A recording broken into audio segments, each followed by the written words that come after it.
We have an amazing panel. You can read the biographies. I won't go through all of them, but we have Steve Simon, who's served at senior levels in the White House. We have Nellie LaHood, an eminent scholar of counterterrorism and terrorism at West Point.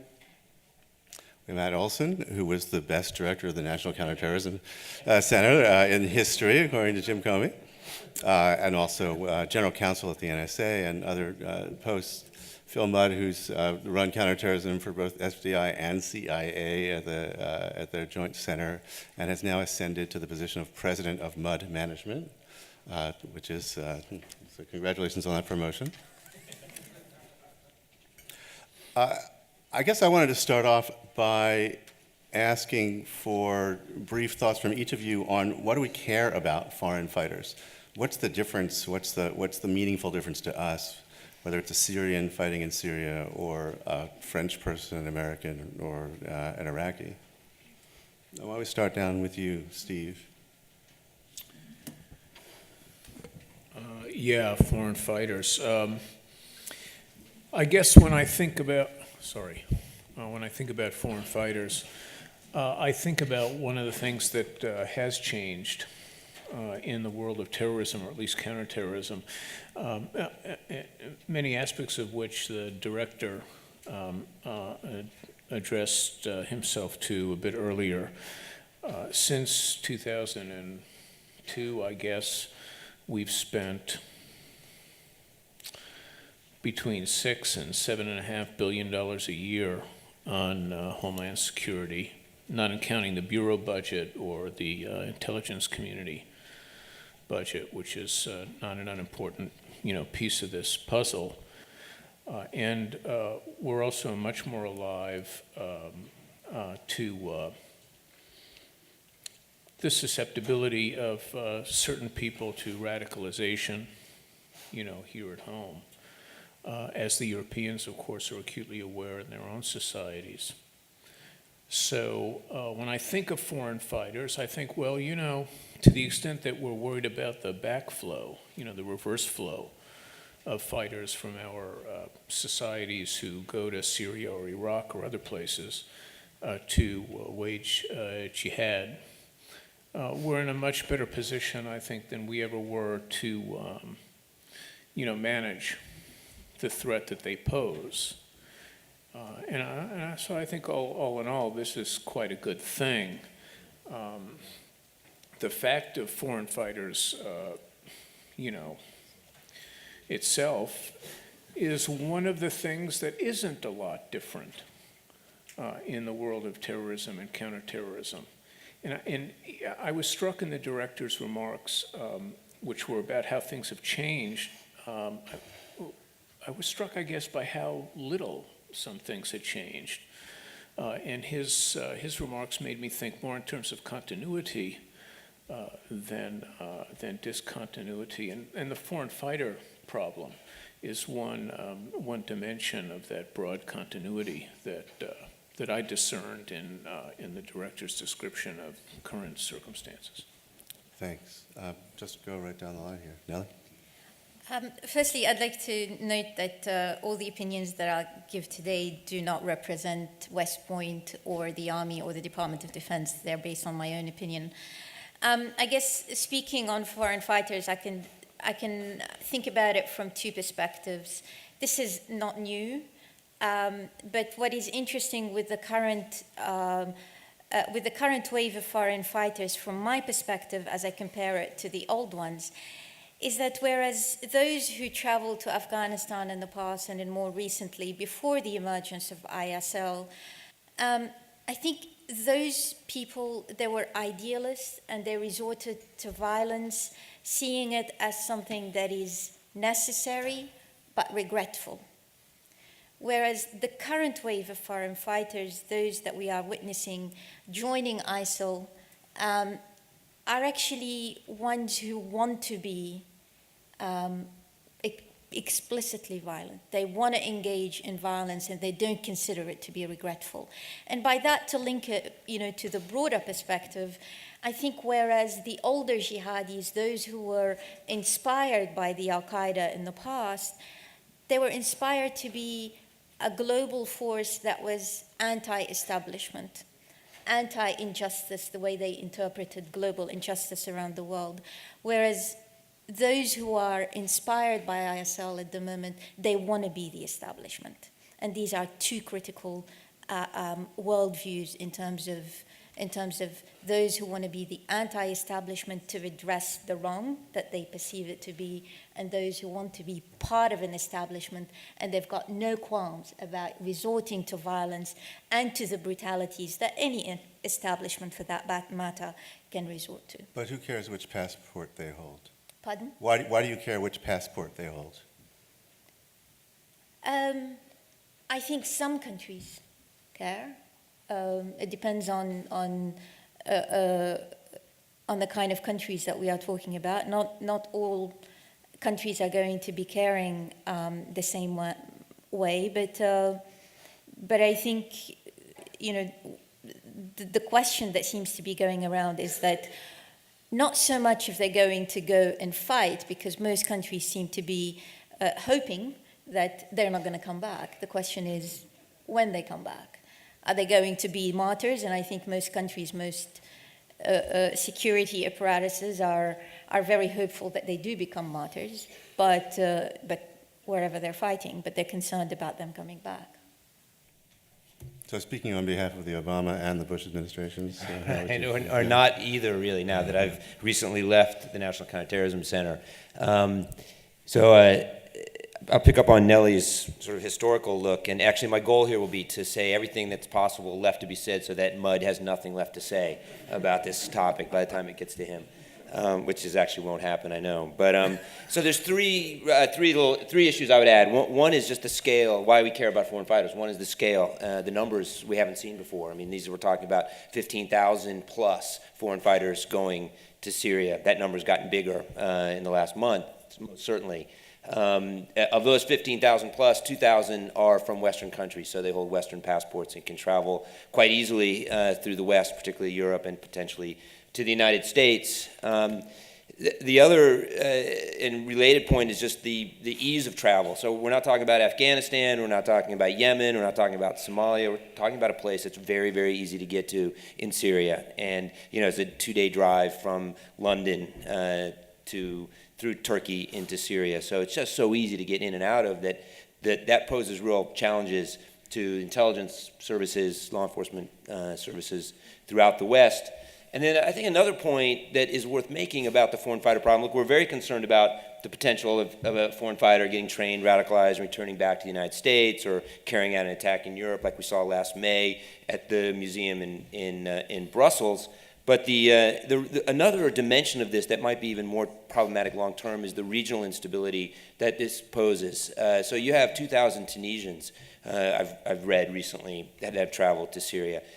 You have Libyans, large numbers of Moroccans. They are going to return to these countries, and they are going to pose real challenges when they do return to regimes like, for example, in Libya that obviously are struggling. And that is going to pose potentially a long-term challenge to the U.S. and our interests in terms of the stability of those countries in the immediate region around Syria. So Phil, let me just sort of add a quick dimension to the question. First of all, you're talking about people who have said, who are troubled, who are angry, who have various motivations, and they have said, I want to leave this country, go somewhere else to fight. So you're exporting your problem to some extent, and to what extent are you actually seeing the flow backward here, and to what extent is that simply a hypothetical concern? I agree. When I was at the Bureau for 4.5 years and we watched a kid go overseas, I think you have a responsibility as a government to try to prevent that, regardless of whether they represent a threat to Times Square. They represent a threat to a family that's facing tragedy. So in some ways, I used to sit there, to be blunt, and say, it's kind of good he's going overseas because he's going to get his ass handed to him. Most of the folks we saw, we worry about, cells coming back would die overseas in Afghanistan or Pakistan, and I think most Westerners going to Syria and Iraq will die because they're emotionally inspired to fight immediately, and they're going to take one to the head. But there are two reasons I'd worry about this. The first, as I say, is the responsibility of the family that lost that child.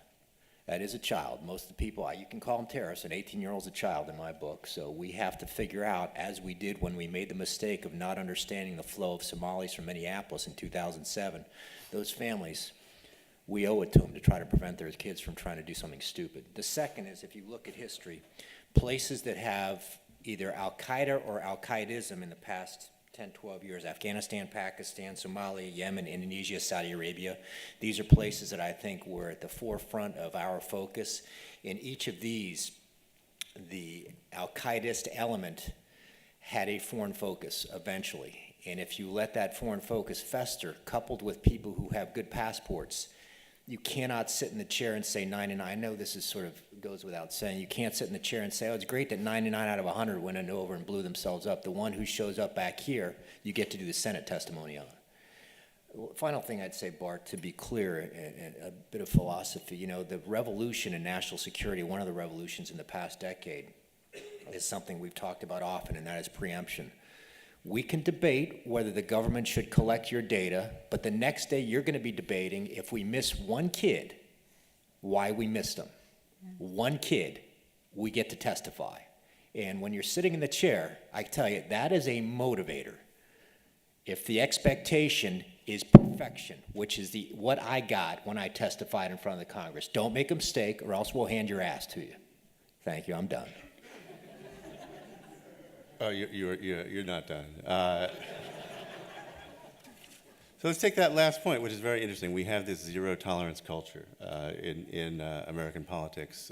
I've talked to people who say that when they've gone before the intelligence committees, they've never once been asked, don't you think you're going a little too far here? They've always been asked, how did you screw this one up or that one up? But isn't it your job, maybe you disagree with this, as someone who's outside now, who's got the perspective to say, that's not the right metric, that's not the way to get the right balance. And by the way, as far as saving the families, that brings to mind this interesting question, and maybe some of you, the rest of the panel will want to address it, that we already heard for Comey. Is the only answer, when you stop the kid from going overseas, to charge him with material support and try to put him away for a couple of decades? Do the families find that a helpful answer? That's yours, Matt. Yeah. On the second question, which I think it was Dina Temple-Raston asked Director Comey about other ways to think about the problem of individuals being radicalized, and are there other ways to intervene in that process that might actually be, more in the family's interests, maybe even more cost-effective than, moving toward a prosecution and a conviction and, potentially a long-term prison sentence for somebody who's 19 years old, who's really just, largely got deep-seated issues and has lost his way.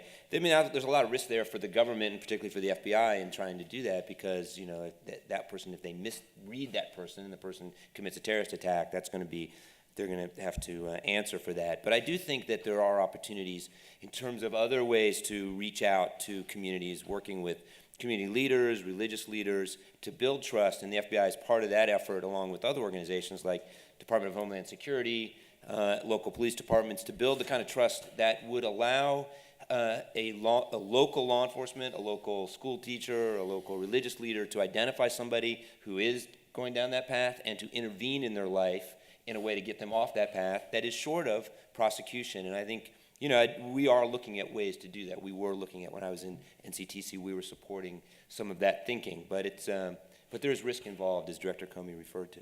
Oh, because from the outside, what appears to be the typical way of handling it, and these are the cases we see many of, is that the FBI detects someone, gets a tip. Someone seems to be getting radicalized, maybe planning to travel abroad, or to try to, is expressing sympathy for the idea of some kind of violent action. And they send in informants and build a case helping the person along to do that until they've crossed lines that enable their prosecution on more serious charges. Are you saying you'd kind of like to see an alternative to that? Well, I mean, I think there are alternatives. Now that, I mean, that is a tried and true investigative method that's been upheld in every case that I'm aware of where it's been used in a prosecution. That is introducing an undercover and overcoming, questions about entrapment or claims of entrapment. And so that's an incredibly valuable and useful tool. But again, working with families and communities where we can identify somebody quite early on in that process and get them off that path, I mean, that is something that needs to be part of the overall strategy. Can I intervene here? This country needs a reality check on this issue. If you define threat as I would in terms of how it affects a family with children, and you look at gang violence, synthetic drugs, by that I mean ecstasy, if you look at the resurgence of heroin, this is nothing. This is a rounding error. And yet we sit there and say we've got to spend a disproportionate amount of time doing this, and let me shift the buck, because we don't have political cover to miss one. So I think there is a political responsibility to say, how do you look at what affects an American family? Because let me give you a clue, terrorism doesn't, and it won't. It is not, and what we're realizing in retrospect, never was an existential threat to America, nor will it be. The second and final thing I'd say, I'm going to pick up on what Matt said. I do think there needs to be a middle road, because right now when you're looking at a case, you either drop it and risk that some 17-year-old who says he wants to blow something up will, or you pursue it and put him away for federal charges for 20 years. I just met for the first time about 4 months ago the family of one of the major cases we prosecuted when I was at the Bureau. That kid was 17 or 18. He was going to do something evil. Nonetheless, 17 years? And the mother looks at me in my living room and says, "Do you know you destroyed my family?"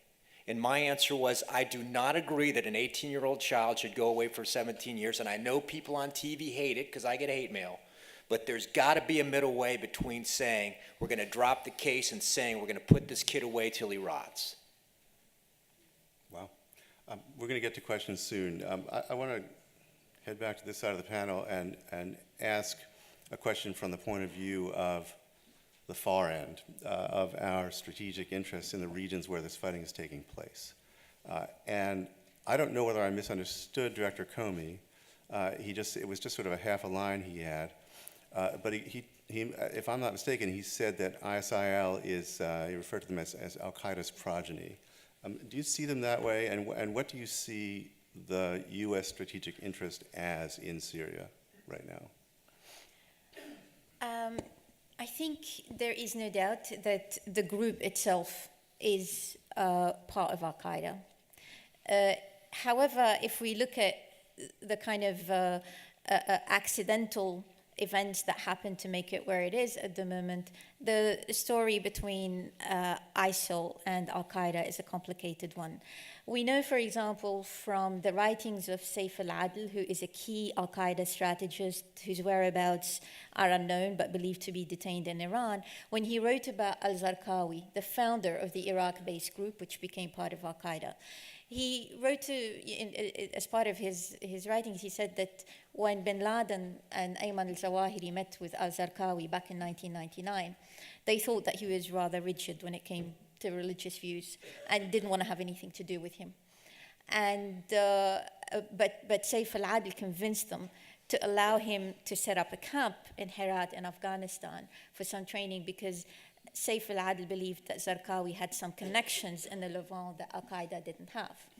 And as it happens, the current spokesperson of ISIL, Abu Muhammad al-Adnani, happened to be one of those contacts. And apparently he was in prison in Syria back in 2000, and he pledged allegiance to al-Zarqawi back in 2000, along with 35 other Syrians. So there was that connection there. In terms of when they set up camp, and then eventually, when Afghanistan was occupied by US forces, al-Zarqawi moved and made it to Iraq.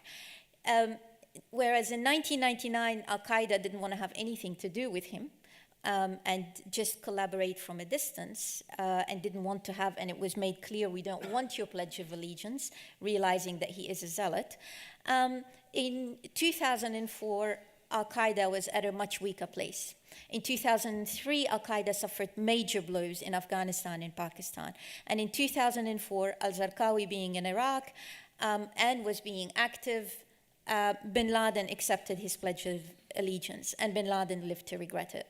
We know this from the documents that were captured in bin Laden's compound in Abu Tabad, where we see many writings by senior Al-Qaeda leaders referring to the group as being extremist, ignorant, etc. In fact, America's own Adam Gaddan called on the leadership of Al-Qaeda to disown the Iraq group because it declared itself to be a state back in 2006 when it called itself the Islamic State of Iraq. And it also said that, they are acting without our consent, they are being indiscriminate, and they've become a liability to us. That was Adam Gaddan calling on the leadership of Al-Qaeda. Now, what happened then? I think bin Laden managed to bury these differences, put them under the carpet. He didn't want to make them public. But then what happened in Syria is this is when the group decided to take advantage of the militant landscape in Syria and wanted to expand. And when they wanted to impose a merger on the group, on the jihadi group called Jabhat al-Nusra rejected the merger, and Ayman al-Zawahiri felt that there was a coup against him. So I'm going to thank you. I'd like to ask Steve again, what is the strategic interest of the United States in which of the rather unpleasant alternatives is running Syria? Well, it's an interesting question. One of the things that's interesting about it is that I think it's the first time I have ever heard that question posed. And I guess it must There be a seems really to dumb be an question. aversion to talking about the nature of U.S. strategic interest in Syria per se. I mean, it's hard to argue that there is one, which is one of the reasons I think the subject doesn't come up too often. For 40 years, Syria was a close ally of America's strategic adversary in the Cold War, the Soviet Union. And then when the Berlin Wall fell and all that changed, Syria became an ally of America's next strategic adversary, at least regional one, namely Iran. The U.S.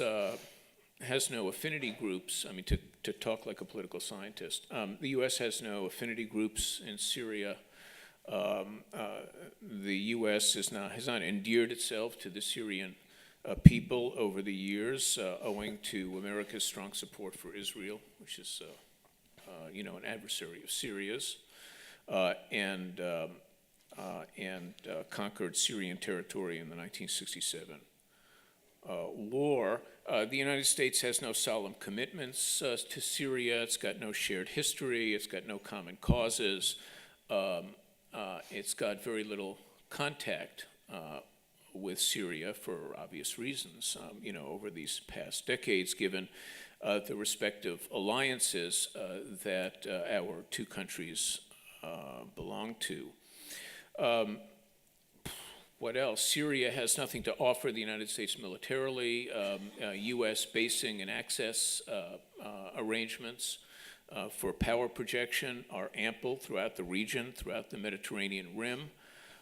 And we have an enormous stockpile in Israel. And, Israel, the port at Haifa, is the Sixth Fleet's safe haven in a war for purely planning purposes, of course.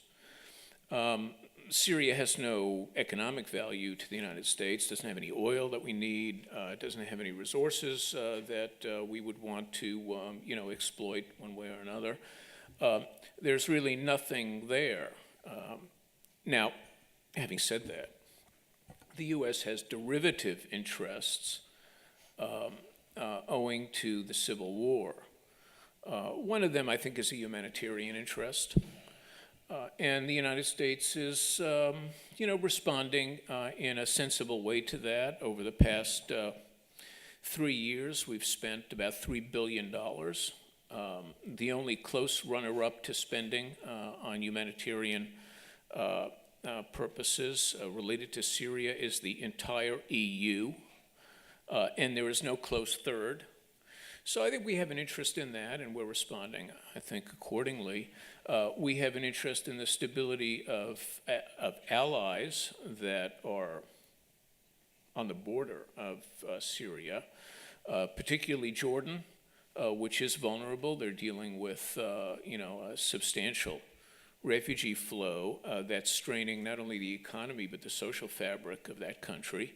And there the U.S. Has poured money in over the past couple of years, substantially increasing its financial, its economic support funding and its military support, while at the same time greasing the skids for IMF standby, loan arrangements and things like that.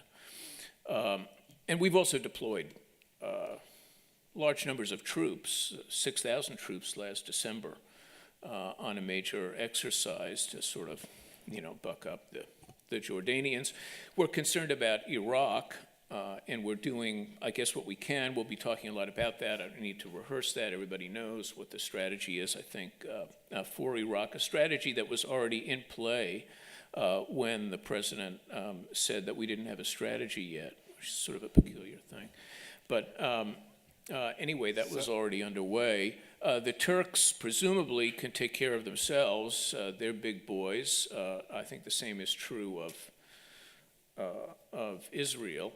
Lebanon has its vulnerabilities, and we're putting money into Lebanon. The Saudis are putting a very large sum of money into Lebanon, $3 billion for its military. But since the Reagan administration left Lebanon in 1983, Lebanon has never been a declared interest of the United States. Every administration, from the Reagan administration, in 1983 onwards, has deferred to Hezbollah as the presumed regulator of Lebanese politics. I don't think that will change particularly, and Hezbollah has, of course, a very strong interest in keeping ISIS out of Lebanon. In fact, Hezbollah is fighting them over there in Syria, so they don't have to fight them over here in Lebanon, to coin a phrase. Okay, Let me just stop because Okay. we're running really low on time, and there's still a couple of fights I was hoping to pick here, and I'll hold your coats. It feels to me like Nellie might be ready to with one of them. I imagine there's somebody on this panel, and maybe you, who disagrees with the idea that we don't have a strategic interest in Syria. I think the way I see Syria is that it is playing the role that Lebanon used to play in the 80s and 90s, and in of itself, it's really not that important. However, those who are actually contesting the landscape of Syria are key foes and allies of the United States. We've got Iran, we've got Russia, we've got Saudi Arabia, we've got other Gulf states, and so on. And yes, we can talk about stability, but I think the real main challenge that the US is finding in Syria is normally it's easy to say that the enemy is my friend. In this case, we are talking about the enemy of my enemy is also my enemy. And this is a real challenge that the United States and other powers are having to deal with. One more enemy question. I don't know, one way to look at the recent years of war in those regions is that U.S. policy has enormously strengthened the hand of Iran, which is our most significant strategic adversary in the region. You get rid of the Taliban on one side and Saddam Hussein on the other. You have the effect on oil prices that you have, and I wonder if now there's a risk that U.S. intervention in the Syria conflict could amount to the same thing, could leave Iran stronger. There is no good answer for Syria. I think in hindsight, we could say it would have been really nice had there been an intervention early on, a la intervention in Libya. But I think on that front, I think the blame should be put on Russia rather than on the United States. I believe it was the Russians who really made Kofi Annan's mission fail. It wasn't the United States. And again, I'm here speaking my own personal opinion. But I think, for those who want to find problems with Syria, there are many problems, but I'm interested in finding what really could there be a better solution. It was a very tough case right from the beginning. Nobody knew that the Syrian army was as weak as it turned out to be on the ground. We thought that it was a completely different view. We thought that it was completely different from Libya, and I think the problem that happened in Syria is that it stalled the Arab Spring. The Arab Spring would have been completely different had Syria been a different answer, and it showed that not all dictators can fall equally. Right. To come back to the domestic threat and homeland issues, Matt, is it possible you agree with Phil that the threat of lone wolf and returning foreign fighter terrorism is a rounding error compared to much more important things? I mean, you've just spent the last bunch of years of your life. What have I been doing all these years, right? No, look, I mean, Phil makes obviously a fair point in terms of all the threats that we face. But, terrorism is different, and I understand why it's viewed differently and why a terrorist attack it has a different impact. I mean, it's by definition, the purpose of a terrorist attack is to instill fear, and it's not just to kill the people that are killed, but it is to have a broader impact on a society or a government, and that's why we look at it differently. That's why the criminal law looks at it differently, and I think it's also why we look at it differently as a society. I think, going back to your point about sort of the resilience of our government and of the American people, and how this sort of zero tolerance question that you raised, I think it's useful in thinking about that to distinguish between sort of the expectations of the government, and particularly sort of the political class and Congress, and the resilience of the American people. And if you go back to the Boston attacks, you see with days after that ended and the Tsarnaevs were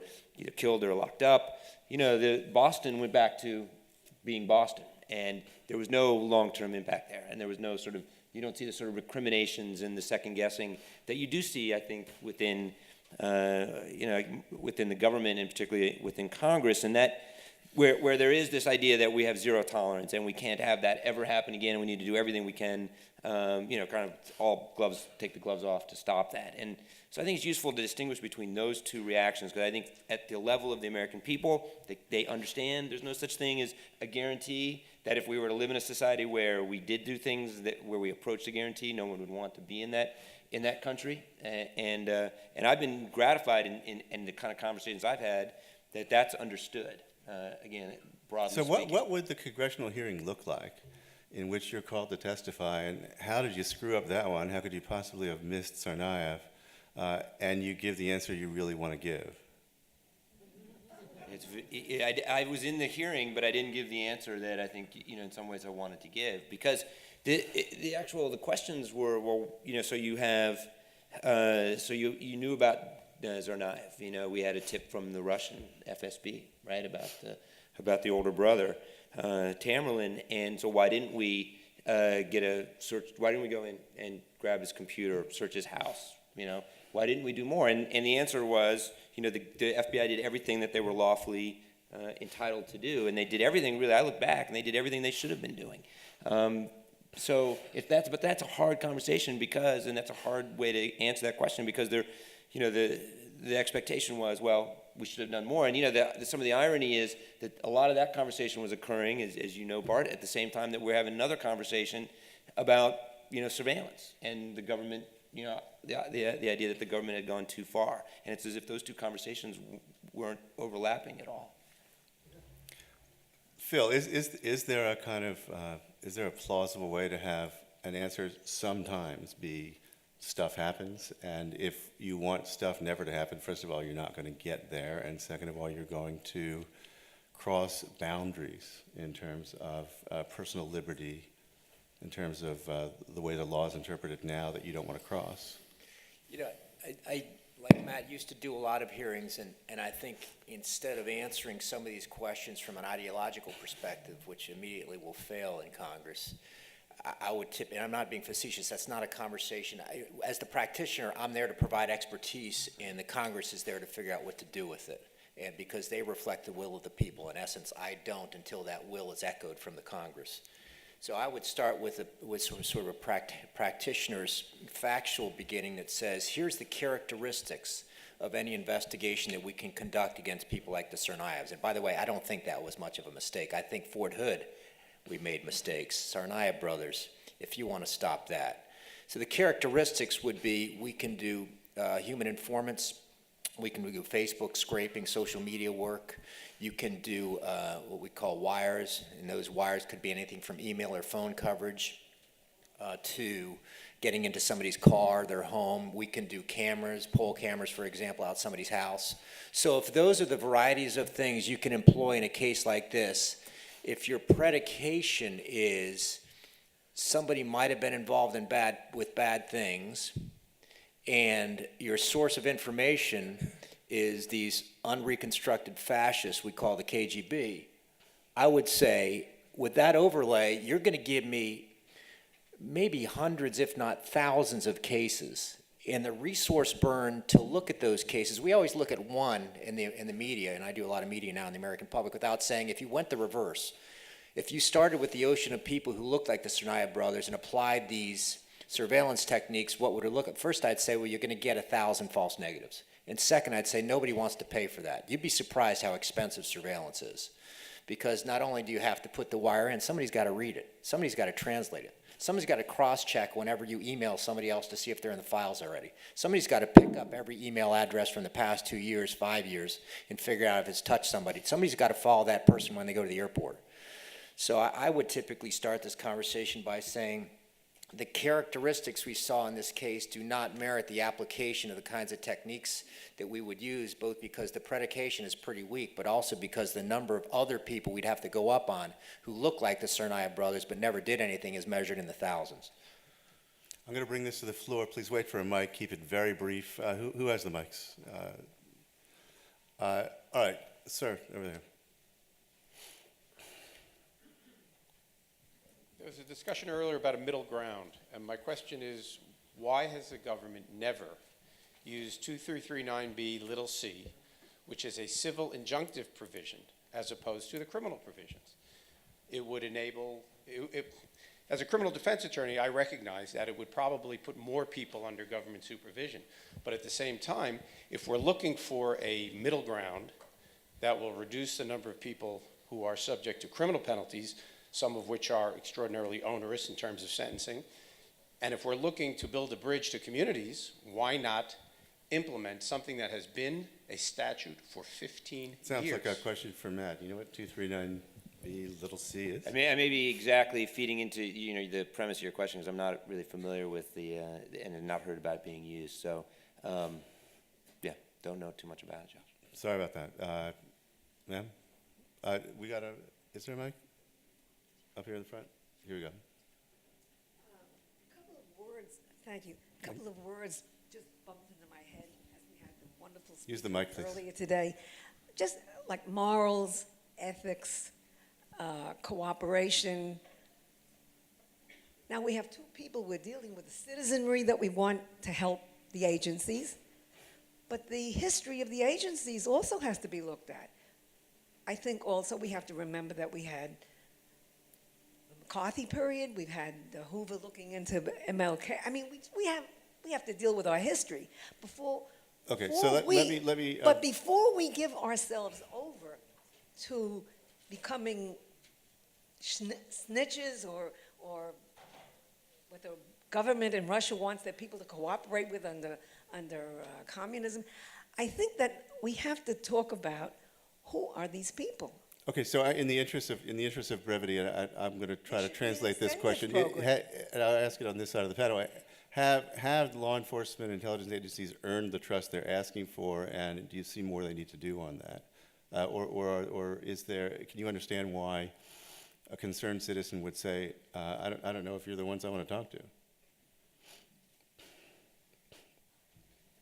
So, I mean, Obviously, I think what Director Comey said, I thought he put it quite well. The founders set up a system where there are checks and balances, and where there's inherent skepticism of power. And I think that it's incumbent on the government, and whether it's the FBI or the CIA or NSA, who are given enormous authorities, to earn that every day. They've got to earn it. It's not something you get once and keep and then cash in on. You just have to constantly earn it.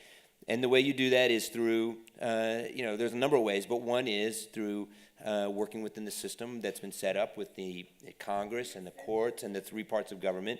And then the other is to where we can, to be particularly more transparent, and that's especially hard on the intel side. But Director Comey spoke to the idea that the FBI should talk as much as possible about exactly what it's doing. The key, I think, from my perspective, is you earn that trust. That gives you legitimacy, and that then provides the basis for the authority you need to do your job, and you need to go along each one of those steps. I'm going to look over here in this part of the room. Sir?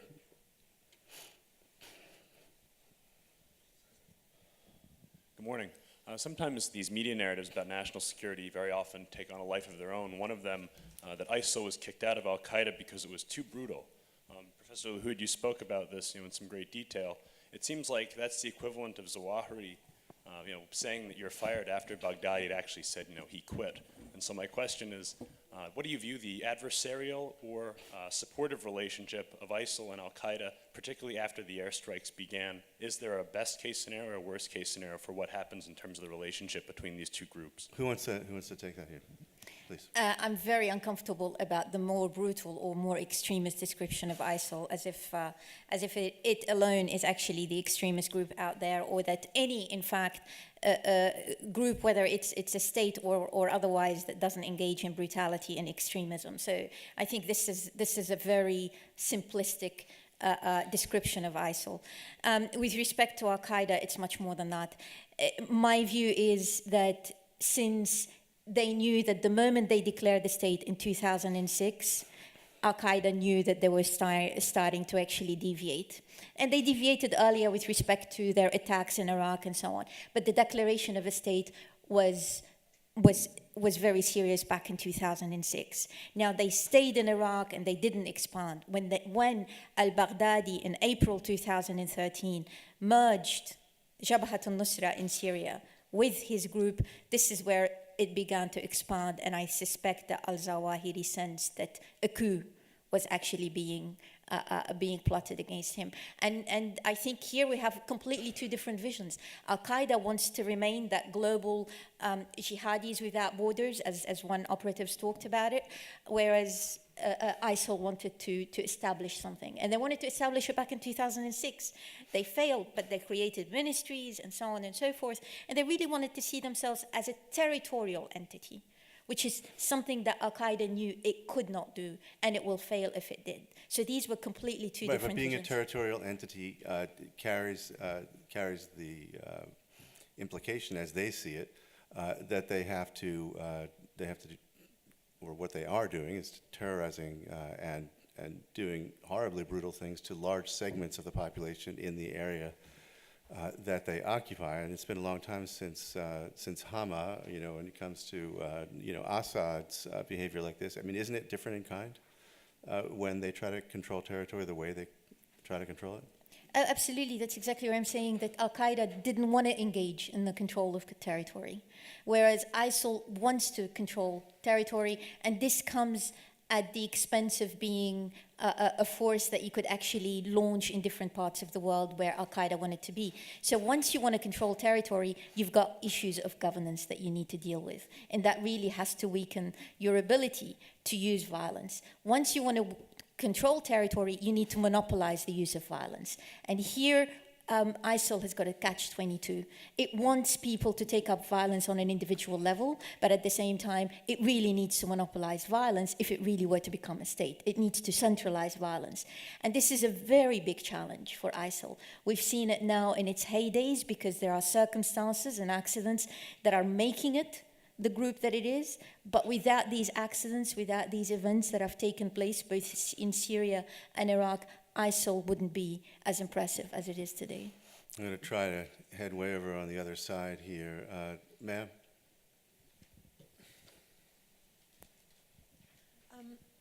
I have a question about the money, actually. We know that ISIL has gotten territory and refineries and have been fairly good at funding themselves. But Al-Qaeda, I mean, these attacks take money, and the AfPak border and the drug trade. I'm just curious as to what law enforcement or intelligence communities in this country are in terms of following the money trail as it pertains to Al-Qaeda and ISIL.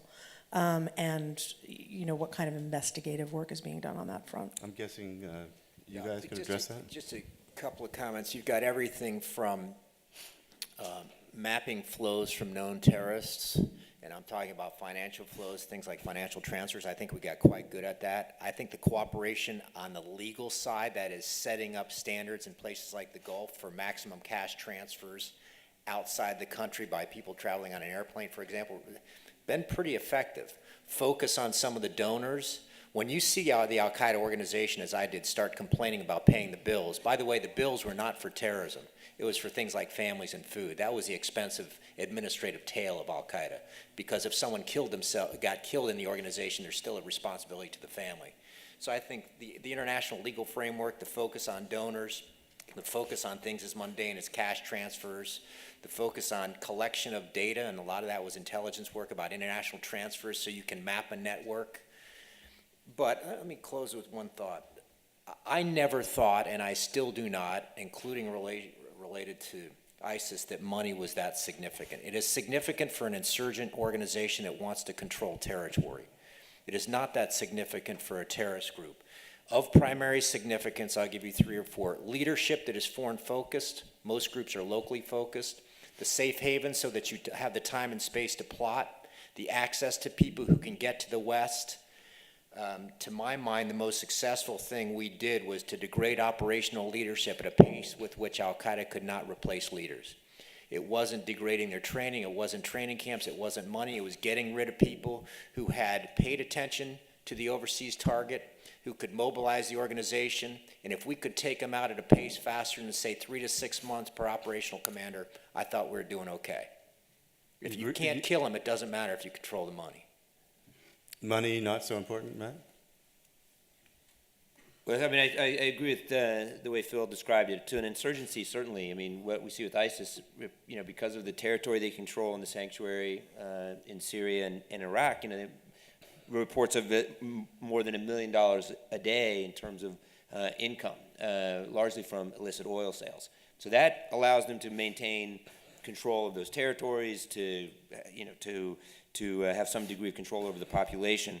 But I also agree with Phil, when you talk about an externally focused terrorist organization, whether it's Al-Qaeda, AQAP, we've talked a little bit, Director Comey mentioned the Khorasan group, they're the key ingredients, as Phil described, leadership, intent, and a sanctuary or safe haven from which to plot and plan. And more than money, I mean, the types of attacks, that may be plotted by a group against the West aren't necessarily in and of themselves that expensive to carry out. Or just one quick follow-on sort of tactical comment that I think is interesting for the audience, again, as a one-time practitioner. I find it interesting to focus in this country on strikes that are designed to support the state of Iraq by limiting the geographic spread of ISIS. This is okay, I have no quarrel with this. The primary thing we worried about is whether there are individuals who are directing clandestine cells to come back to the United States. And that, to me, is not strikes against ISIS on the front lines. That is intelligence-driven strikes against individuals in a target set. So I'm looking at this saying, when are we going to hear more commentary about, the top 5 guys went down, as opposed to commentary about how we blunted the strike or the attacks on Kobani? Really interesting to me. We hear about stuff that's second rate in terms of U.S. national security interests. I want to know, when are the players going down? Steve Holmes.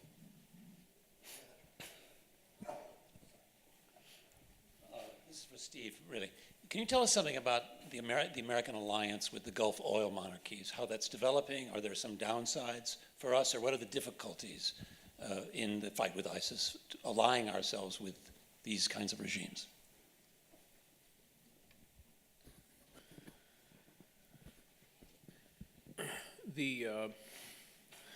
the U.S. relationship with the monarchies on the Arab side of the Gulf, they're not all monarchies, but Kuwait's a big exception, is a complicated relationship. I mean, on the one hand, the United States has fairly extensive basing arrangements and infrastructure in these countries, particularly the United Arab Emirates and Qatar, although we have fairly large stockpiles in Kuwait. We don't have a really big infrastructure, really any infrastructure at all at this point in Saudi Arabia, although they're obviously a crucial ally for resource reasons and as well as history, really. So we've got that sort of, I guess, security-orientated relationship with these really small states and shared interests. I think we're all